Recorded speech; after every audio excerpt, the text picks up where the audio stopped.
Right, so welcome to the IDRPP's Time to Act Substance Use Echo.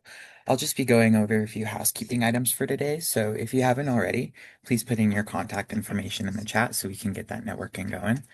We are recording today's Echo session for educational and quality improvement purposes. So if you don't want to be recorded, you can disconnect from the session. And if you want to as well, you can always turn on your camera. We always like seeing each other's faces on these calls just because it creates a really nice atmosphere with each other. But if you want to keep your camera off, that's all right as well. Echo is an interactive community where we all interact with each other. We ask each other questions. Today, if you do have a question for the presenter during their presentation, you can just drop that in the chat and we'll have a little Q&A session after the presentation is finished. And let's remember to protect each other's individual privacy. So if you want to use a piece of information or if you're sharing an information about another person, just make sure you avoid using any of their identifiers or their real first, middle, or last names.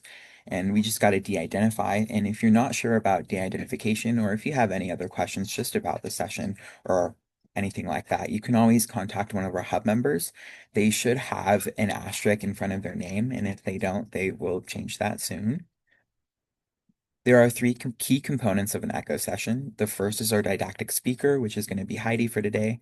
She's presenting on the nexus between substance use prevention and suicide prevention. We have our case presentation as well, which will be presented by Janelle Preston. And of course, the third component is our professional networking. And if you haven't, you can, or if you don't know how to, you can rename your profile by clicking those little three dots by your name, and you can rename it towards your name, organization, and your location if you'd like, or just your name. And if you don't know how to raise your hand, it'll be in that little react button. But as I said before, if you want to ask a question, you can just put that in the chat and we'll have some time after presentation today to answer those questions. All right. In credit for attendance, if you want to get a credit for attendance, make sure you fill out that survey that Tori's going to be dropping throughout the session today in chat. And if you do fill out that survey, you do get a certificate of attendance. So if you'd like that certificate, make sure you fill in that survey during the presentation, after the presentation, or yeah, and you can get that certificate for you. We also have a Canvas page for our substance use echo. So if you'd like to join that, you can always email projectscope@usu.edu and I can get you started and going on that Canvas page and I'll send you an invite and you can look at all of our content from the resources that we post from sessions to the actual training recordings themselves. And just a case study plug, we are always looking for case studies. I think it's wonderful hearing about different types of cases and giving out lots of resources towards those cases so the provider can use them. And hopefully, I think they've been super beneficial. And if you have a hard case that you're working on right now, you can always send it into projectscope@usu.edu and we can get that going. And if you don't feel comfortable presenting a case during one of these sessions, one of us or one of the hub members can always present it for you and we can get that going as well.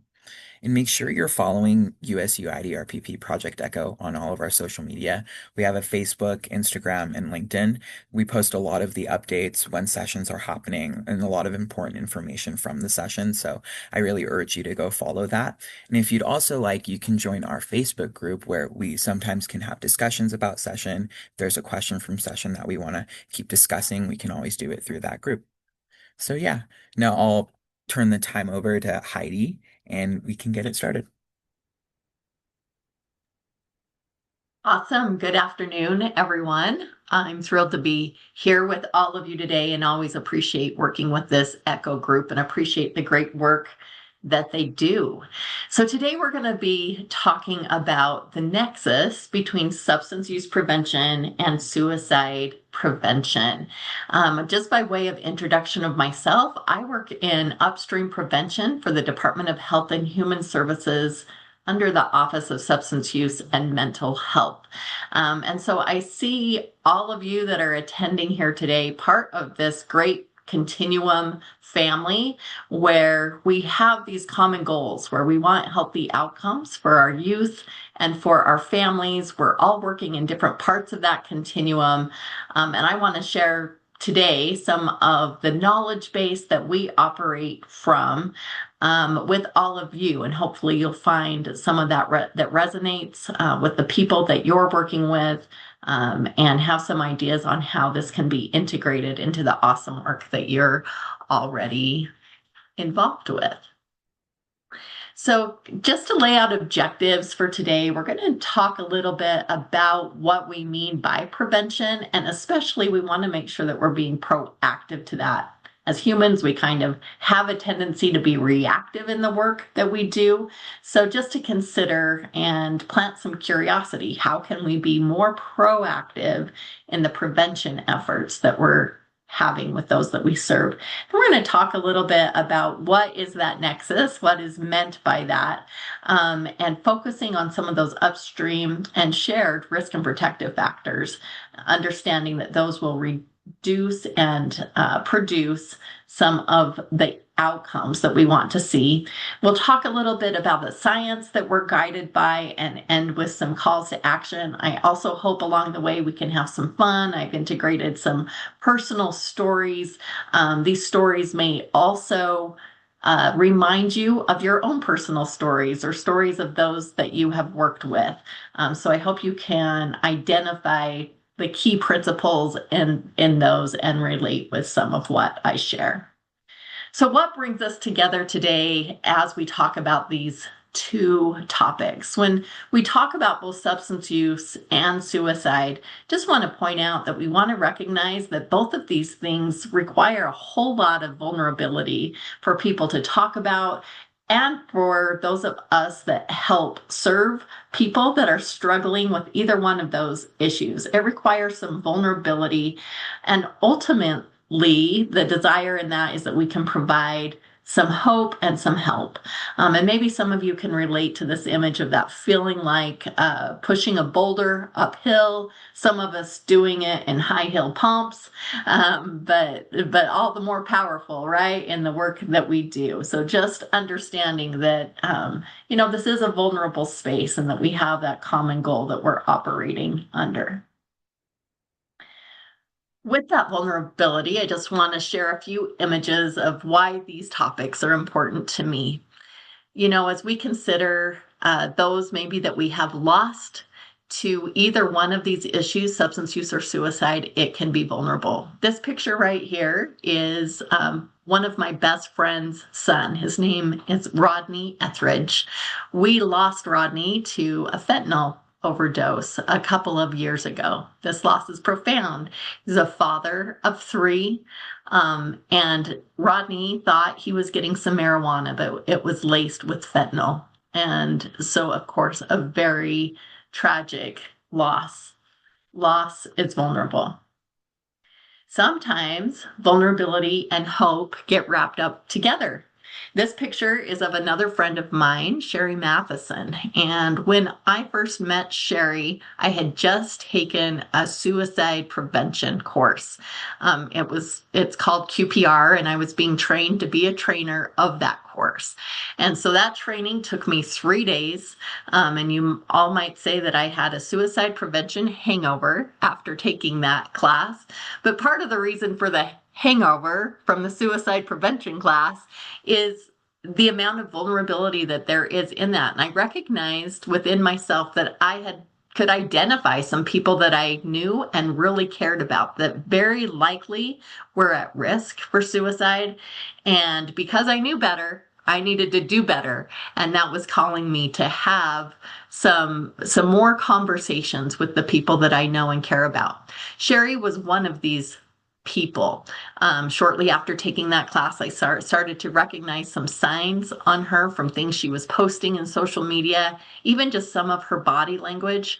And so I reached out to her. And with Sherry, like at the time, we weren't super duper close friends. We were more acquaintances. But again, as that antenna was kind of going off, that I knew better now of some of these warning signs to look for, I reached out and asked her how she was doing and if she was at risk for suicide. She actually opened up to me and told me that she had a plan to die by suicide that very day. Now, that is not always the reaction when we talk to others about suicide, but it was here. I was thankful I was able to connect her with other resources that could help her. Sherry also struggled with alcohol throughout her lifetime and identifies throughout her life as an alcoholic. And so in the 12 years since that first occurrence happened, Sherry and I have had many conversations, and it's been an up and down battle. I'm pleased to relate that now she's doing fantastic. She's really thriving when it comes to her mental health. As well as control with substances. So recognizing that sometimes that vulnerability, the despair that can come with that, and the hope get all wrapped up together.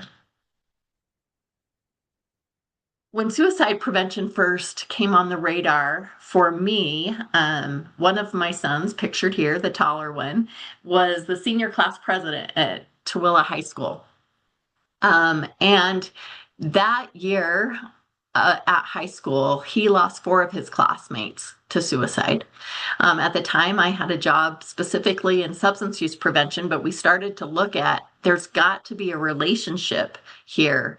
And how can we use our resources to help prevent suicide? And maybe especially when our dollars are geared towards substance use.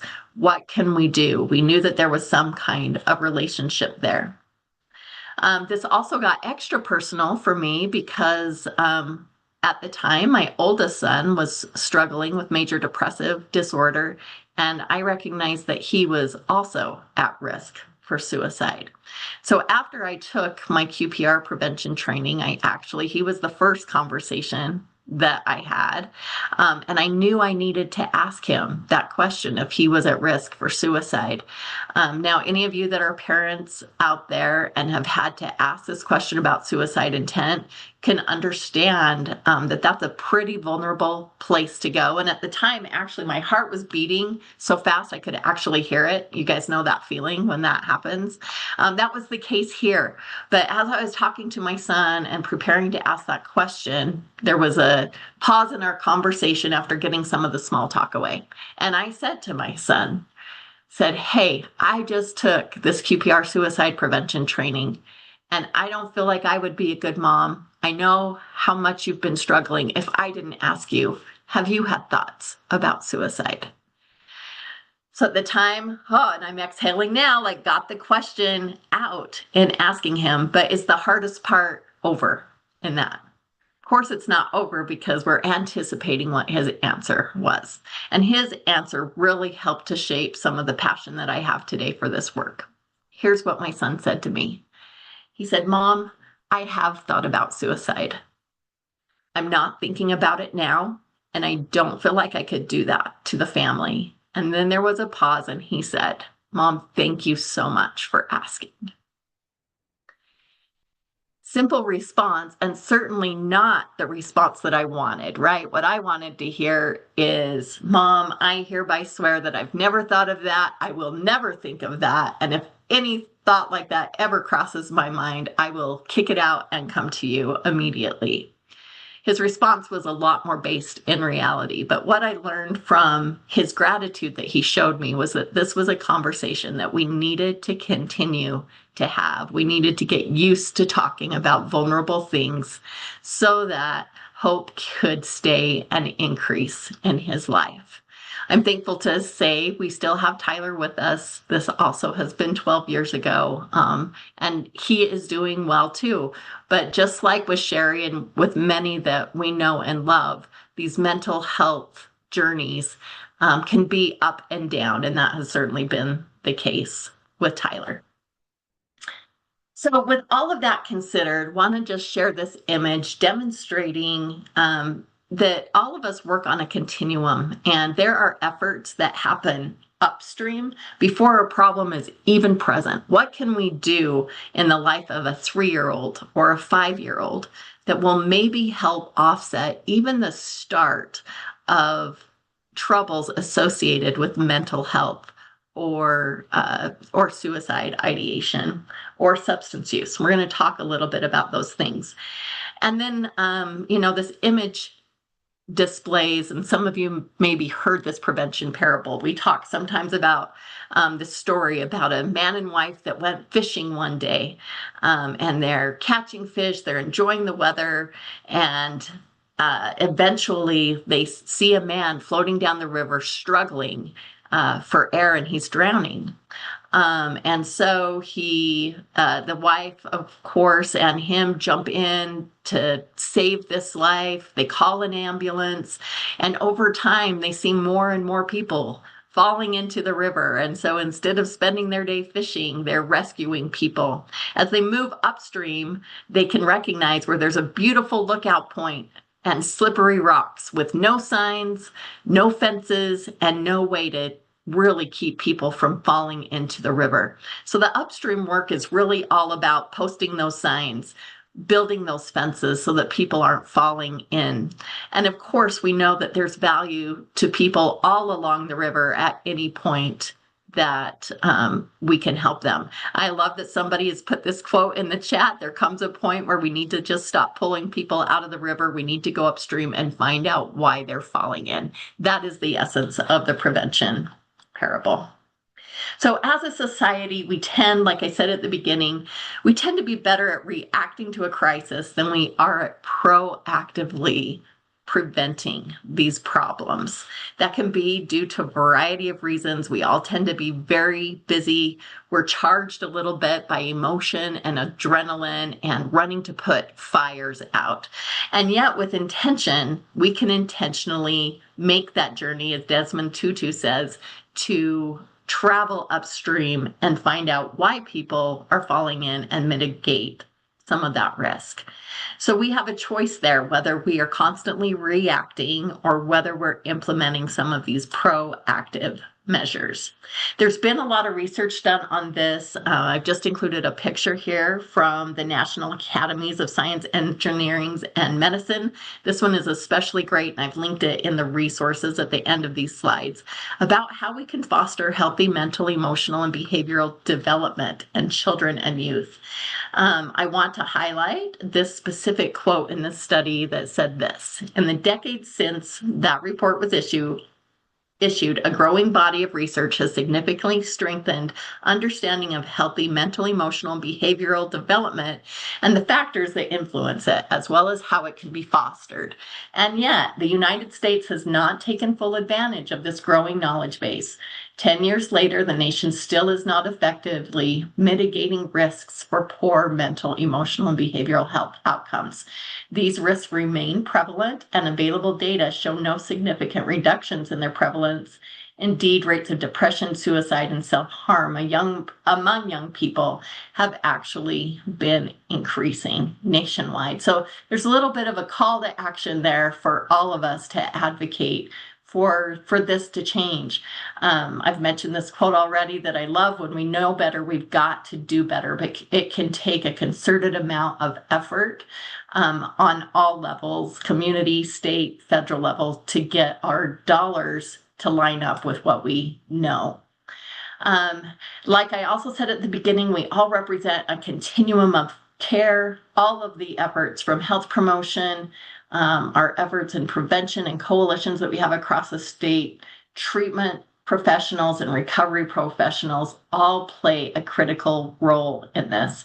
And we have some things in common that I hope to share throughout this too, that we can really emphasize and integrate so that we can mitigate some of the risk. Another indication here that, if you'll notice from that continuum, over 2/3 of that is taken up by health promotion and prevention efforts. This is what the science says. And yet our dollars represented in the same way. Indeed, this chart shows that they don't. If you take a look at that blue bar, that represents prevention, compared to treatment and enforcement, you can see that the dollars are not even close to equally distributed. Now, by showing that, I don't mean to say that this presentation is in no way saying that treatment or harm reduction is bad. We're also not saying or suggesting that we don't need law enforcement, but we are advocating and want to say that this presentation is about how they just aren't enough. That moving upstream, finding out what's happening, building those figurative fences is ultimately what can help us be proactive and see huge change in some of these rates. So this next section, I just want to show some data, but I want to frame that with the understanding that these are just pieces of the puzzle to identify all of the ways across all the spectrum on all of the levels that substance use and mental health are related is complex at best. But let's provide just a couple pieces of the puzzle to consider as we talk about that. So provisional data from CDC informs us that there were about 50,000 deaths by suicide in 2023. For consideration, that's equivalent to 264 Boeing 737s going down each year with about 189 people per plane. So important to just consider here, if we were losing in actual factual statistics, 264 737s from the sky every year, what might be the national response? Do you think airports would be shut down? Flights would be grounded, right? Everything would probably stop and suspend until we figured out what was happening this, and people wouldn't want to fly anymore. This would be a huge impact on everything that we do, and certainly the places that we go. So another piece of the puzzle here, the number of Utahns who died by suicide exceeded 700 in 2022 for the first time, although it did decrease modestly in 2023. And while these counts continue to increase, the rate of suicide in Utah has overall stabilized. That's the good news. But of course, nothing about this rate is normal or something that we want to grow to accept. Got to keep working on this until we are losing 0 lives to suicide. So another piece of the puzzle on the other end of the issue that we're talking about when it comes to drug-involved overdose death. This data is from the CDC, National Center for Health Statistics, and you can see how those drug-involved overdose deaths have inclined over time to almost reaching 120,000 in our nation.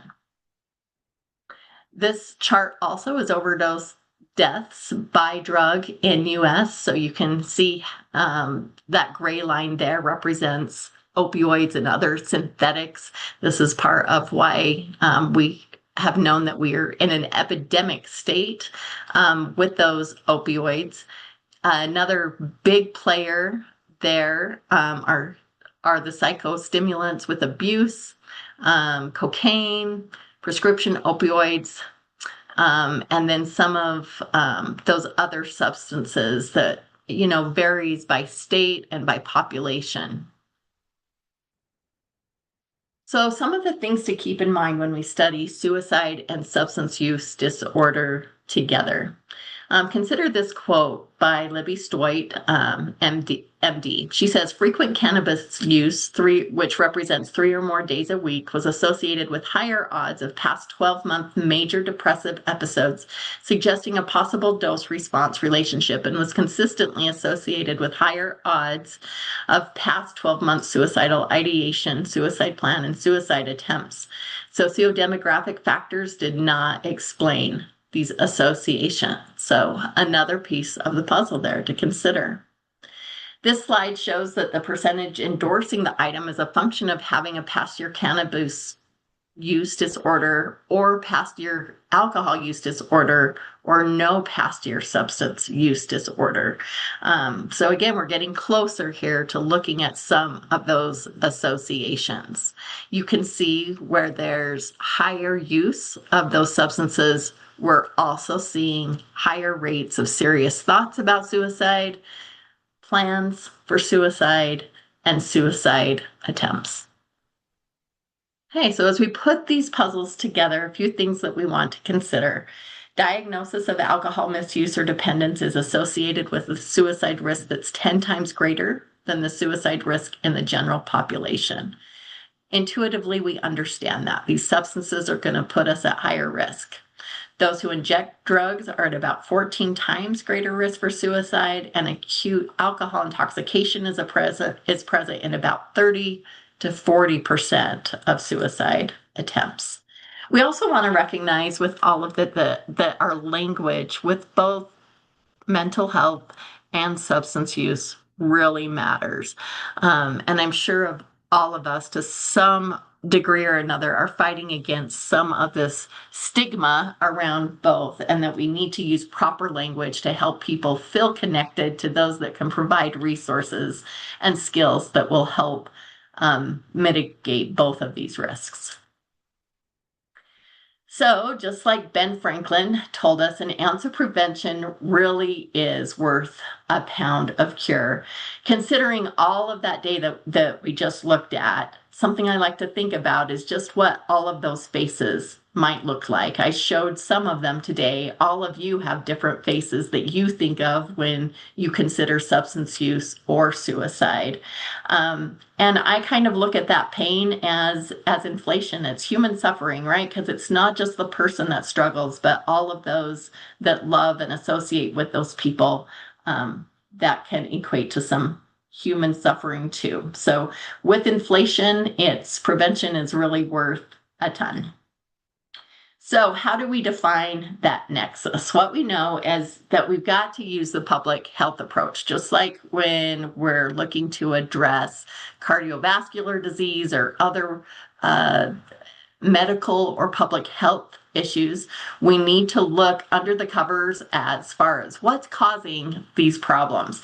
We now have over 40 years of research that can inform our efforts so that we can be effective and efficient. No need to do guesswork.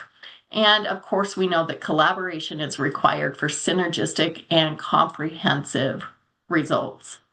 So first, the public health model embraces a comprehensive approach for community change.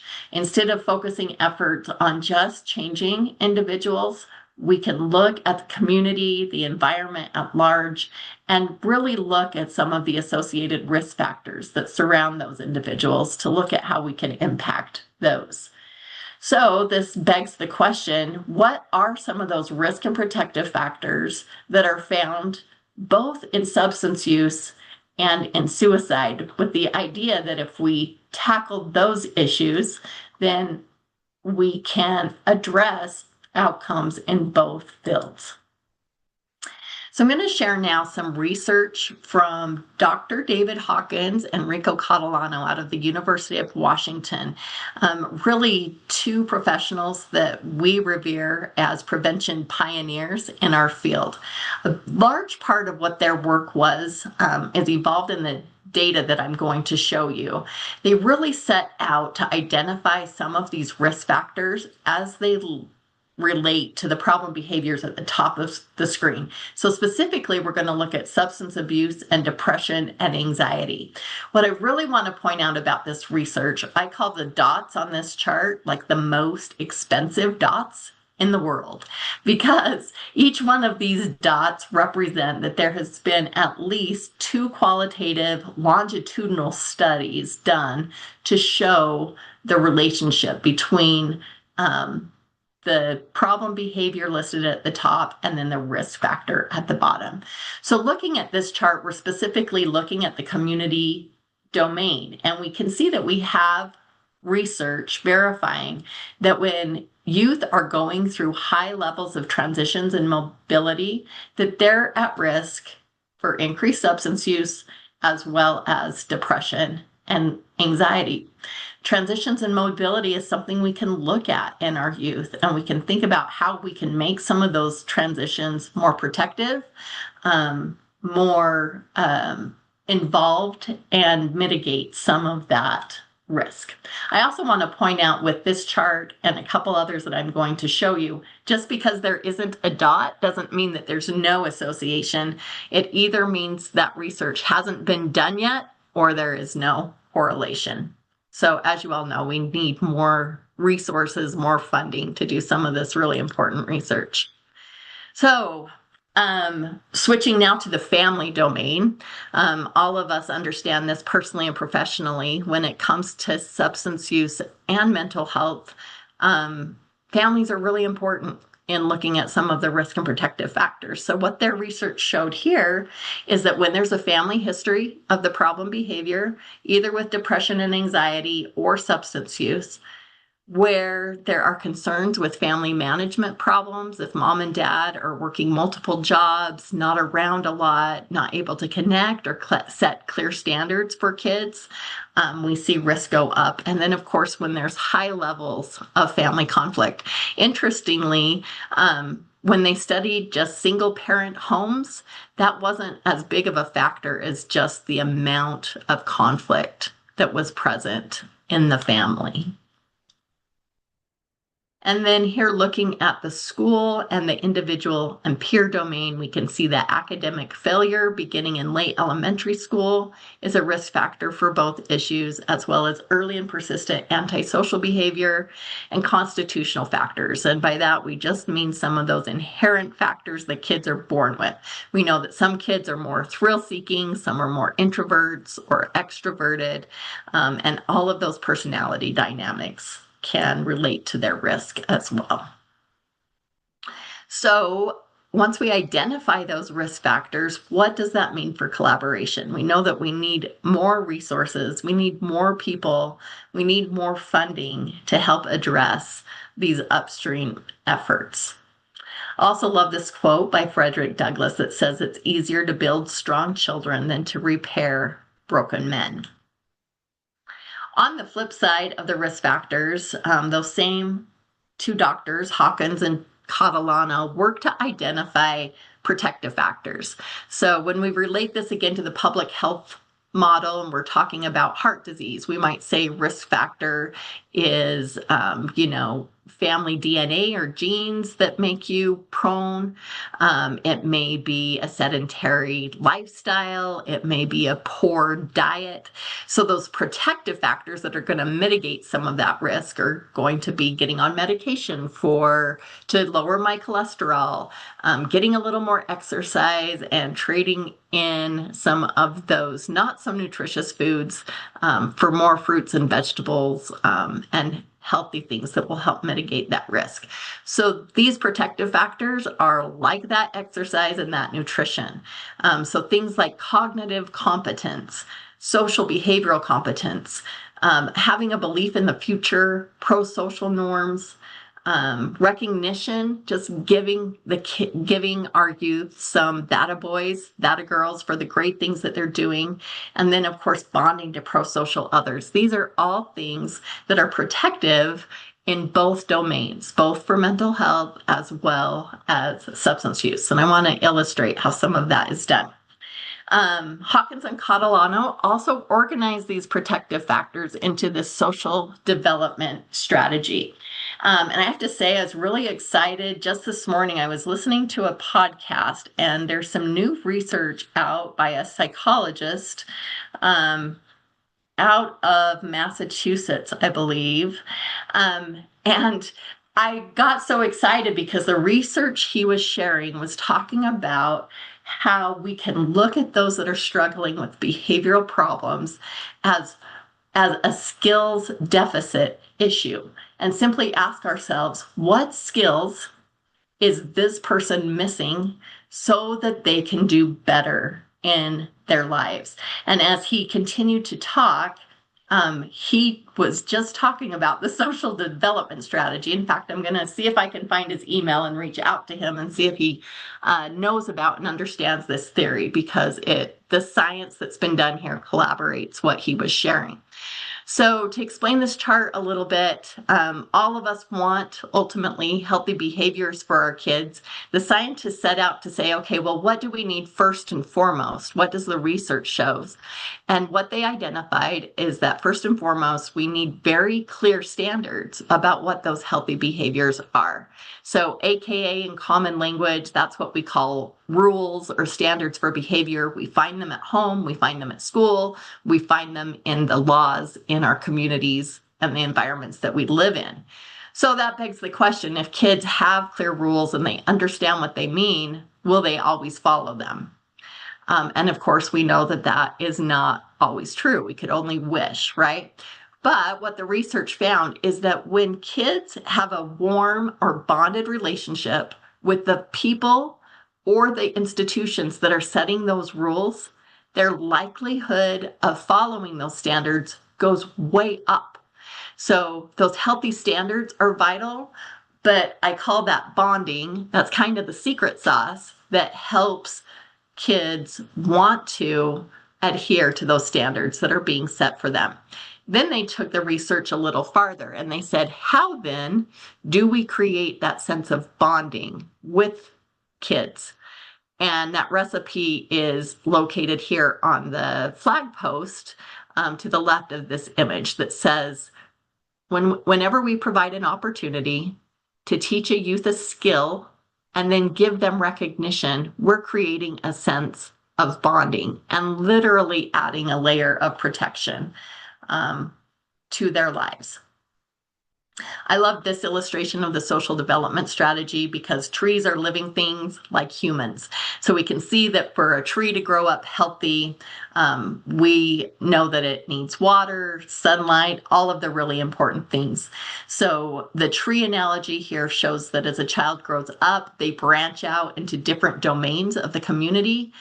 They start in a family. When they get a little older, they go to school. They get more peer relationships and become evolved into a larger part of the community. The trunk of the tree represents there that really essential bonding that we want kids to have in all of those domains with healthy adults. And then, of course, you can see the tree is tied down there again by healthy beliefs and standards. And the roots are going down into the ground. Again, as we provide those opportunities, teach the skills, give those kids recognition, and nurture the soil that is in their individual characteristics and personalities. So I want to illustrate a story here where this was really illustrated in my life. So several years ago, when my kids were really young, I found myself a single mom. One of those situations, didn't see it coming, little trauma, little chaos, and all of a sudden I was a single mom with 4 little kids under 8 years old. While we were in transition, my family moved down with my mom and dad in southern Utah. I was going to school, I was working, and my kids, of course, the normalcy of having mom home was being changed. They were experiencing high rates of transitions and mobility, which you might remember was one of our risk factors.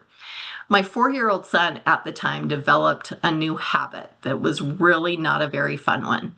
And anytime he would get sticky, which he often did at breakfast because my mom loved to make the kids pancakes or waffles, he would get sticky. And that would then result in a 30-minute, at least, tantrum. Uncontrollable crying, kicking, screaming. And we tried everything. We tried deep breaths. We tried, just ask for the paper towel or the rag, all of these things to mitigate it. Nothing seemed to be working. Well, I think my dad, his grandpa, kind of inherently understood the social development strategy. And I want to share with you what he did. Grandpa saw an opportunity that day to have an influence on his grandson, Brock. And so one day he said, "Hey, bud, me, after I'm done with work today, I want you to grab your swimming suit. We're going to go on an adventure." We lived in southern Utah, and so we lived close to some hot pots down there at Paw Tempe. And but before they went to the hot pots, they stopped at the grocery store, and my dad bought sticky things. He bought root beer. He bought ketchup.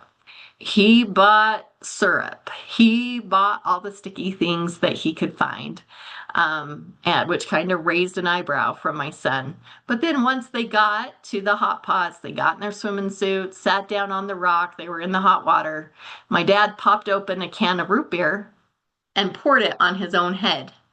And he said, "Look, I'm sticky, and sticky is fun. Look, I'm splashing around, I'm sticky. And when I don't want to be sticky, I can take the warm water, I can wash off the warm water, I can wash off all of the sticky, and I can put more sticky on me. And look, sticky is fun." Well, I wasn't there, but I'm sure my son was giving him all kinds of really strange looks. But my dad was teaching him in that opportunity a really important skill. Look, I can be sticky and still be calm and maybe even be having a fun time. So I want to share a picture that resulted in the next couple of minutes. This is my son, Brock, learning that sticky can be fun. I want to assure all of you the red on there is not blood. This was ketchup.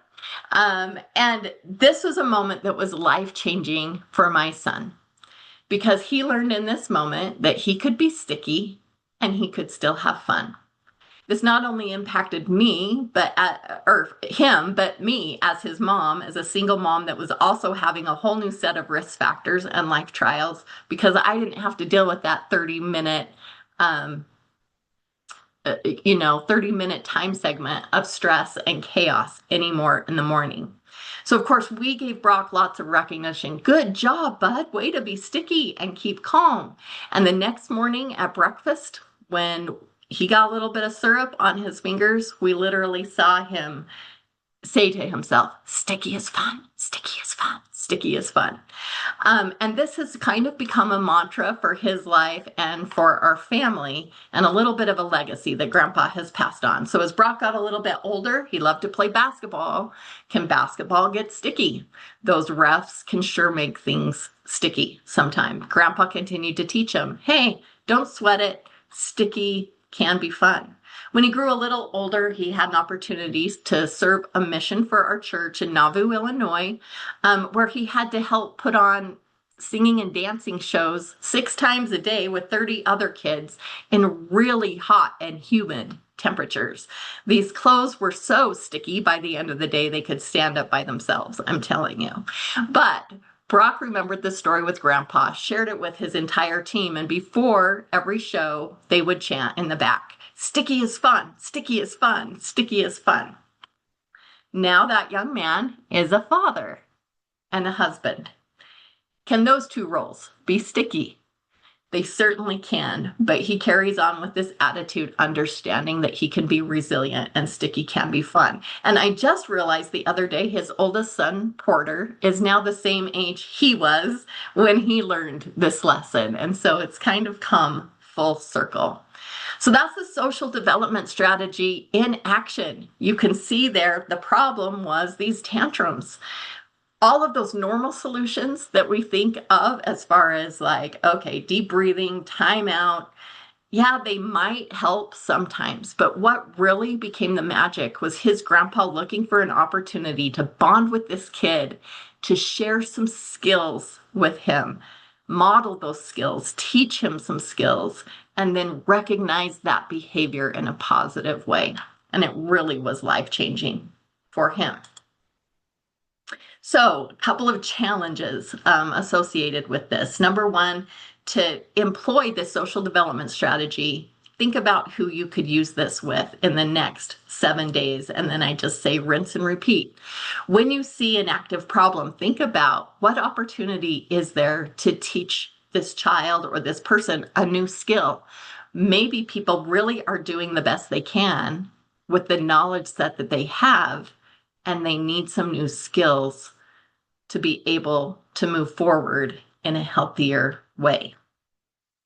Number two, I also want to just talk to you about a premier data source that we have. It's called the SHARP survey. SHARP stands for the Student Health and Risk Prevention Survey. I challenge all of you to get to know it and to really use this data. We're really excited because in about 6 weeks, we'll have a new set of data that will be coming out.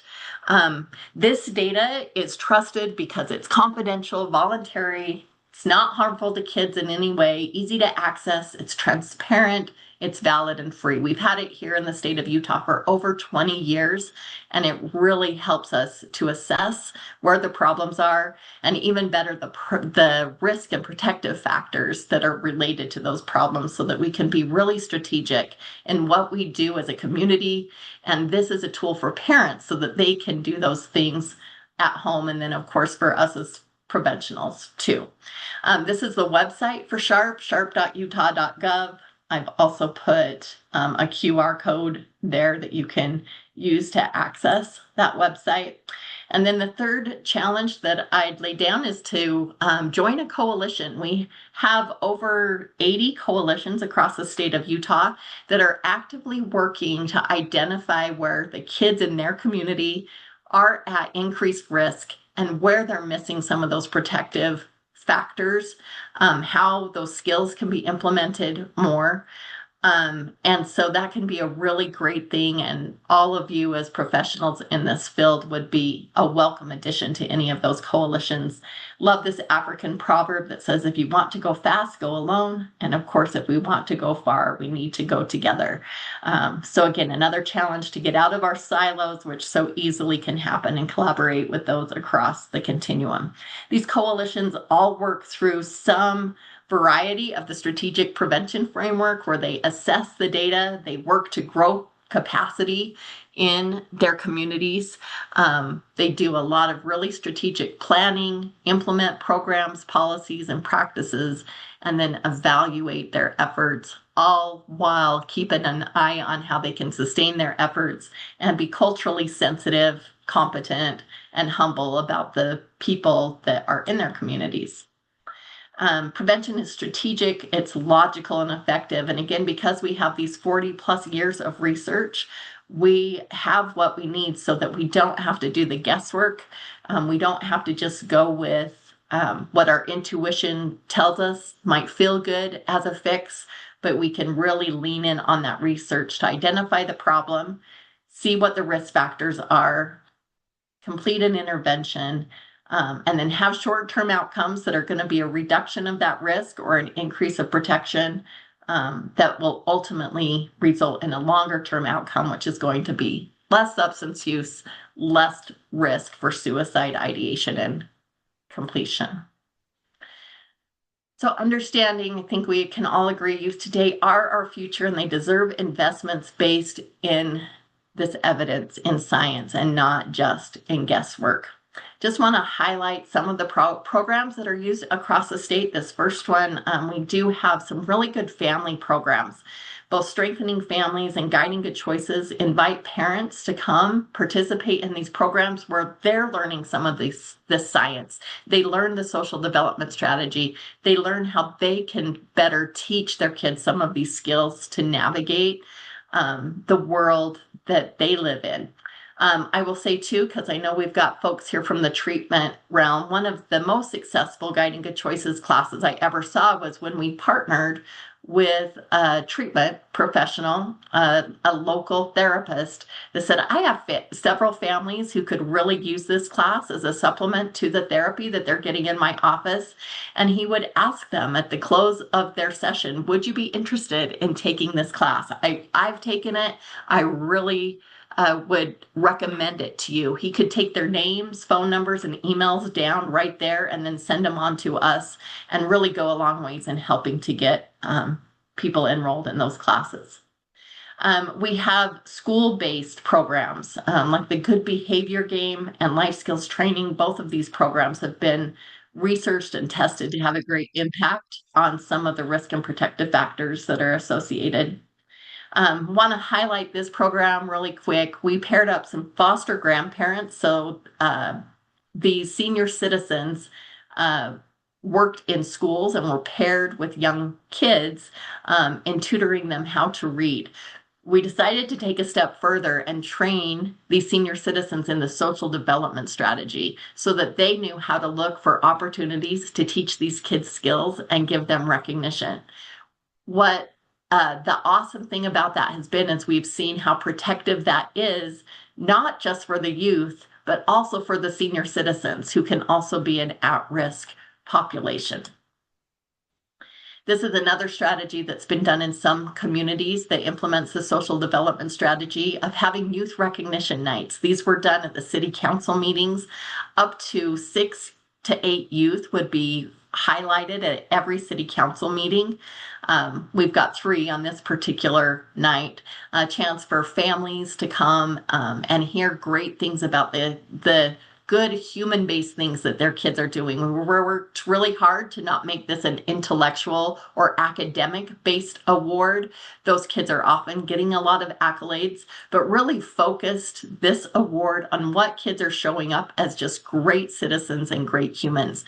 These are the kids that are going the extra mile to reach out to a new kid in the class or staying after to help the teacher clean the classroom. Those kids that really make an impact. Also, another strategy that's been used in Utah, we have a religious interfaith summit for suicide prevention.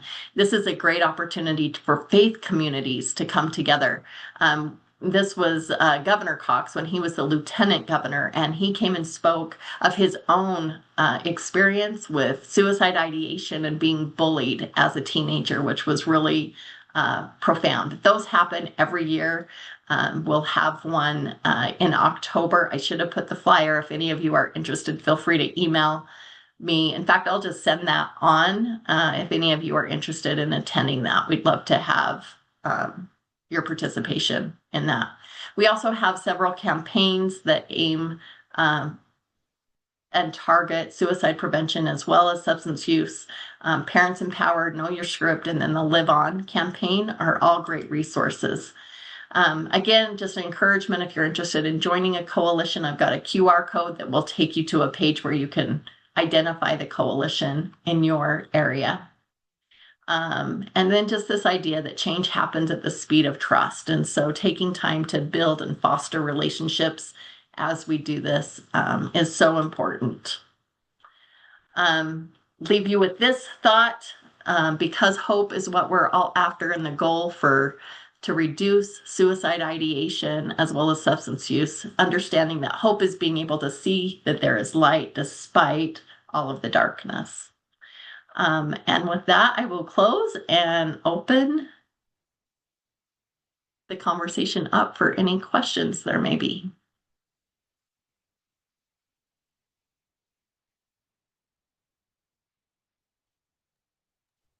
I just want to tell you thanks, Heidi, for that presentation.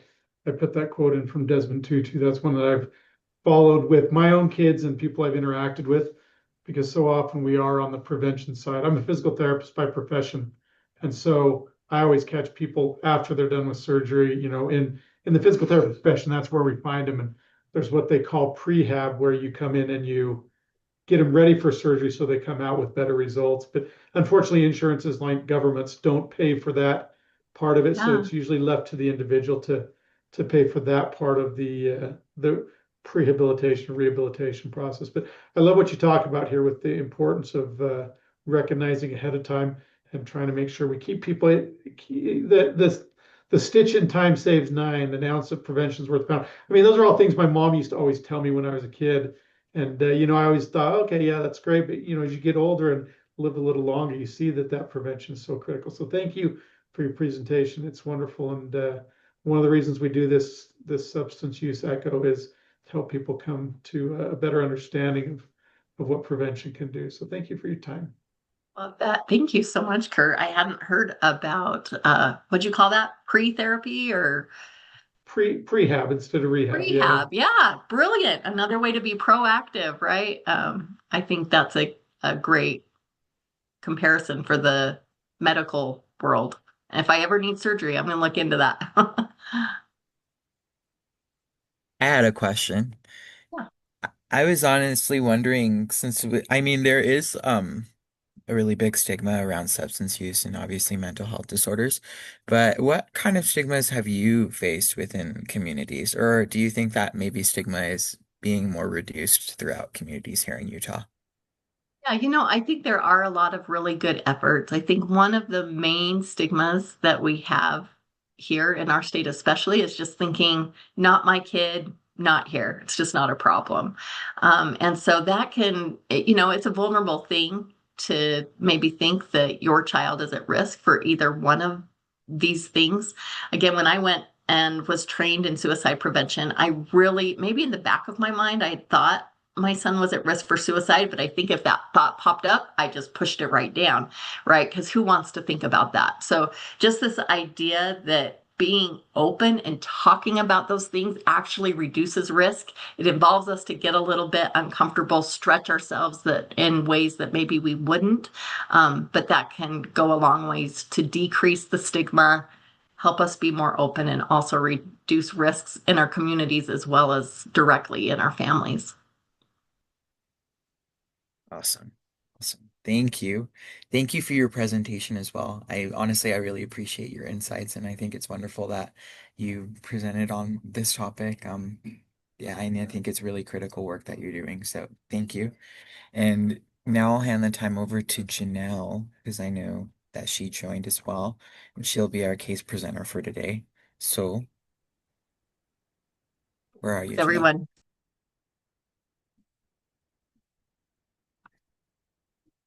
I'm right here. Can you see me and hear Yeah, me?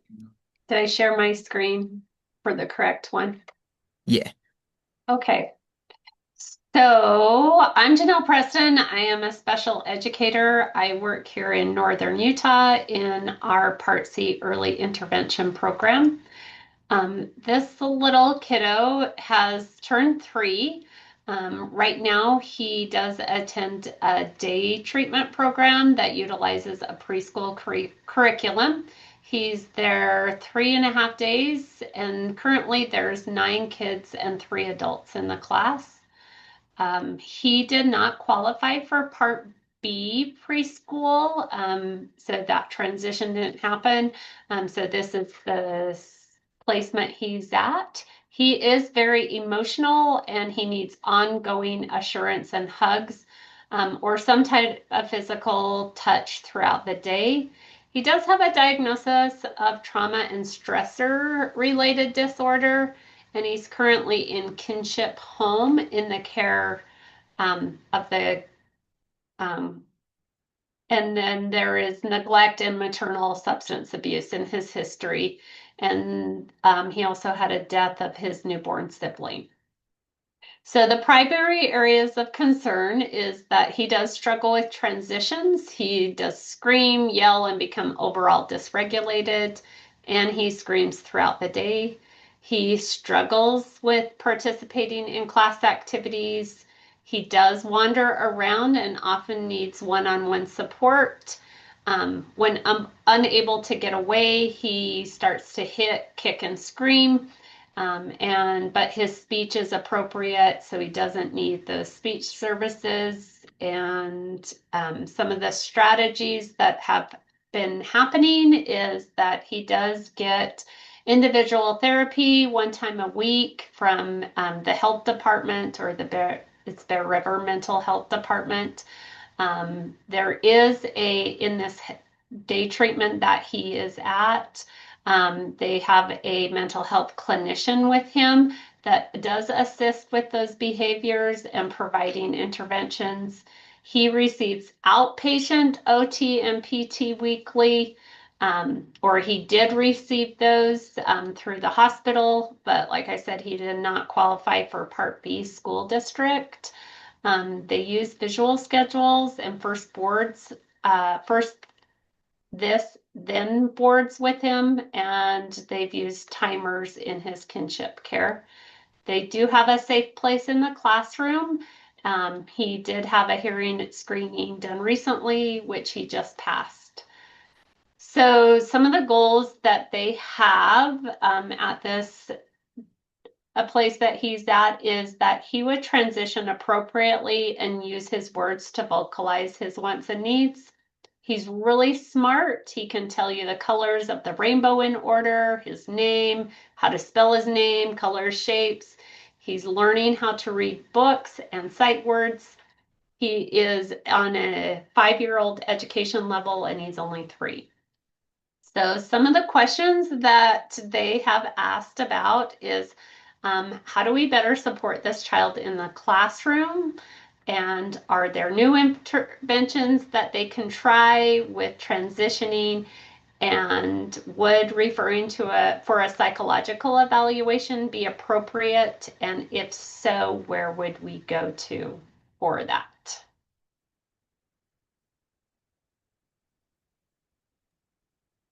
Thank you, Janelle. Um, Tori, do you have those rooms ready? I think we could go into two. Yes. I have them split just off of the questions right now. Would you like to drop a question and then go into two, or just continue on with three? Okay, just go into three. Okay, perfect. Then, for hub members, I'm gonna drop kind of question assignments in the chat fast, and then I will open all of the rooms. Everyone had some really great conversation. I think, honestly, I'll just go one by one. I don't know who was in all the other breakout rooms. I'll just start off with my own. I think we had some really great conversations. We talked a lot, honestly, about stigma instead, and how I think it's wonderful that there's a lot of resources and organizations around Utah that are working to reduce the stigma around substance use disorders and like mental health disorders. And we also provided each other some resources and just some support. I think Lindsay, even right as we were breaking off, she told me about the circle of security. So I'll be looking into that as well, just as another resource maybe to outsource to a family. But who was in the other breakout room? Would you, do you know, Tori? Yes, we ended up closing the third one, and so it would be Natalie and Lisa. Ooh, So one of you okay. guys. I can go ahead and talk. We actually had a fantastic discussion. It was a really great discussion around this case.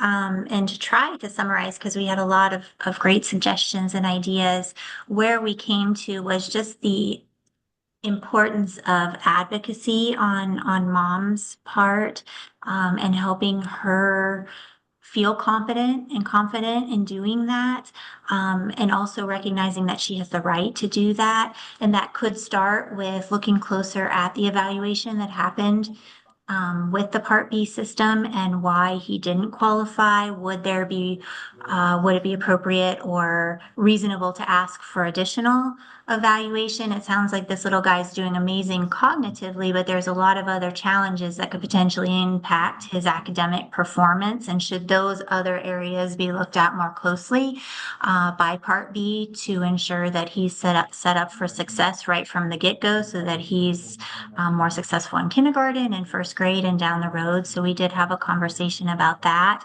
In regard to the current classroom, making sure that there's a consistent caregiver in the classroom, where that trust and that relationship can be built.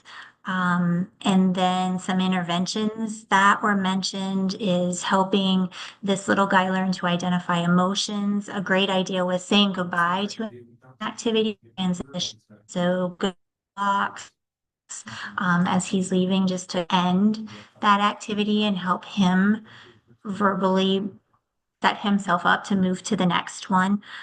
Being vigilant with routines, using transition songs, identifying peer groups and friends. Another great one was disrupting his brain during whatever behavior is happening by diverting it to doing something active. So maybe like jumping jacks, or walking out of the classroom and just taking a moment to walk up and down the hall just to do a reset, I think was the word that we used in our group. And then referring for a psychological evaluation, we agree that yes, that would be appropriate. And the children's center was what came to mind, as a recommendation for evaluation. That sounds great. You guys did have a good conversation. Those are We had some a good resources. fantastic conversation. It was so good. I like it. I love it. So thank you guys so much for joining. Since we're approaching 1:30, I'll just kind of end it. Make sure you do attend the next substance use disorder echo. It's happening on October 8th, same time, same place over Zoom. And also make sure that you take that survey that Tori's been dropping that link for throughout the chat, throughout the session today. If you do complete that survey, you will get a certificate of attendance. And also make sure that you're following us on our social media pages at Project Echo underscore IDRPP. I hope I got the handle right. And if you would like an invite to our Canvas page, just make sure to email either Project Echo or Project Scope at usu.edu, and we can get that invite over to you. So thank you guys so much. And you guys have a good one. Bye.